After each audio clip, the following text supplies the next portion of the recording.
Click, clack, clackety.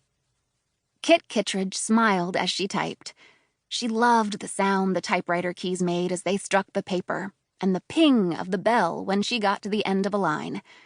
She loved the inky smell of the typewriter ribbon, and the way the black letters looked as they marched across the page, telling a story the way she wanted it told. It was a hot afternoon in August.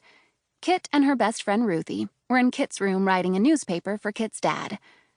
Every night when Dad came home from work, he gave Kit the real newspaper so that she could read the headlines and the baseball scores and the funnies. He was always very pleased when Kit gave him one of her newspapers in return. Kit finished the paragraph she was typing about her brother Charlie, who was 16. "Read me what we have so far," said Ruthie. Kit read. "Congratulations to Charlie Kittredge. He set a world's record today. He ate a whole plate of ginger snaps that were supposed to be for Mother's Garden Club. Charlie is going to college in a few weeks. He should try out for the eating team." Ruthie looked over Kit's shoulder and giggled as she read what Kit had written. "Now what?" she asked. "I don't know," Kit sighed. "I wish something would happen around here.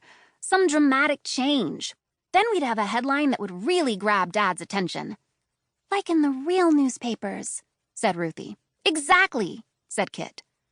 "Well," said Ruthie, "when my parents read the headlines these days, they get worried. The news is always about the Depression, and it's always bad. I don't think we want our paper to be like that." "No," said Kit. "We want good news." She knew there hadn't been much good news in the real newspapers for a long time. The whole country was in a mess because of the Depression. Dad had explained it to her. About 3 years ago, people got nervous about their money and stopped buying as many things as they used to, so some stores had to close. The people who worked in the stores lost their jobs. Then the factories that made the things the stores used to sell had to close, so the factory workers lost their jobs too. Pretty soon, the people who lost their jobs had no money to pay their doctors or house painters or music teachers, so those people got poorer too. Kit was glad that her dad still had his job at his car dealership. She and Ruthie knew kids at school whose fathers had lost their jobs. They'd seen those fathers selling apples on street corners, trying to earn a few cents every day. Some kids had disappeared from school because their families no longer had enough money to pay the rent, and they had to move. Dad said the Depression was like a terrible, slippery hole. Once you fell in, it was almost impossible to get out. Kit knew that the Depression was getting worse all the time because the newspaper headlines said so nearly every night. Just then, Charlie popped his head in the door. "Hey, girls," he said. "Mother's Garden Club's here. You better get downstairs quick if you want anything to eat. I saw Mrs. Culver already diving head first into the nut dish." "Oh, boy," said Ruthie. "Maybe there'll be some cake for us." "Maybe there'll be some news for us," said Kit. "Come on, Ruthie."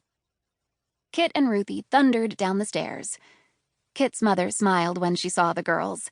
Then she turned to her guests and said, "Ladies, you remember Ruth Ann Smithens and my daughter Kit, don't you?" "Yes, of course," said the ladies. "Hello, girls." "Hello," said Kit and Ruthie politely. "Do help yourselves to some refreshments, girls," said Mother. "We will," said Kit and Ruthie, smiling broadly. The girls filled their plates and retreated to a corner behind a potted palm to enjoy their feast and observe the ladies. At first, the ladies discussed garden club business, such as how to get rid of bugs, slugs, and other garden pests. It was pretty boring, although the girls did get giggly when Mrs. Wilmore said she was just beside herself because she had spots on her phlox. Then the talk moved on to who was going to weed the flower bed at the hospital, which the garden club ladies took turns doing. "I believe it is my turn," said Mrs. Howard, "but I'm afraid I won't be able to weed this month. In fact," she hesitated and blinked her big round eyes, "I'm afraid I won't be able to be part of the garden club at all anymore. I'm moving to Chicago. My husband is already there, and so my son Sterling and I are going to join him. He's pursuing a business opportunity,